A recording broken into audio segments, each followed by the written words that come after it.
ড্ৰাগছৰ বিৰুদ্ধে ফিলবাৰী আৰক্ষী আৰু কাকপথাৰ আৰক্ষীৰ ফিলবাৰীত যুটীয়া অভিযান। অভিযানকালত ফিলবাৰী কাগৰুভেটি গোপীগোলাত ড্ৰাগছ ব্যৱসায়ৰ লগত জড়িত এজনক আটক। আৰক্ষী জালত কুখ্যাত ড্ৰাগছ মাফিয়া আমগুৰিৰ মনোজ কুমাৰ শৰ্মা ওৰফে মুন্না। মনোজ কুমাৰ শৰ্মা ওৰফে দীৰ্ঘদিনৰ পৰা ড্ৰাগছ ব্যৱসায় চলাই অহাৰ অভিযোগ উত্থাপন হৈ আহিছিল। ইয়াৰ পূৰ্বে চাবুৱাত ড্ৰাগছসহ আটক হৈছিল মনোজ কুমাৰ শৰ্মা ওৰফে দুই পুত্ৰ। আৰক্ষীয়ে কেইবাবাৰো মুন্না শৰ্মা আমগুৰি বাসগৃহ চলাইছিল অভিযান।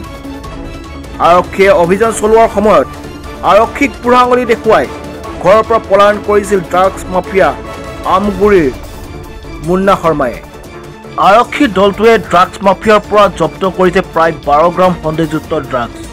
আৰক্ষীয়ে মুন্না শৰ্মা ব্যৱহাৰ কৰা গ্লেমাৰ মটৰচাইকেল জব্দ কৰিছে আৰক্ষী দলটোৱে। ব্যুৰ ৰিপৰ্ট, দ্ৰুত সংবাদ।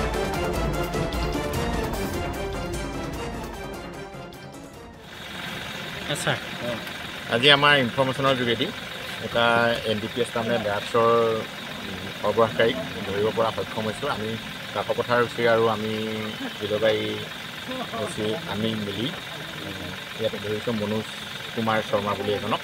গতিকে তেখেতৰ হাতৰ পৰা আমি 11.82 গ্ৰাম ড্ৰাগছ উদ্ধাৰ কৰিছোঁ। গতিকে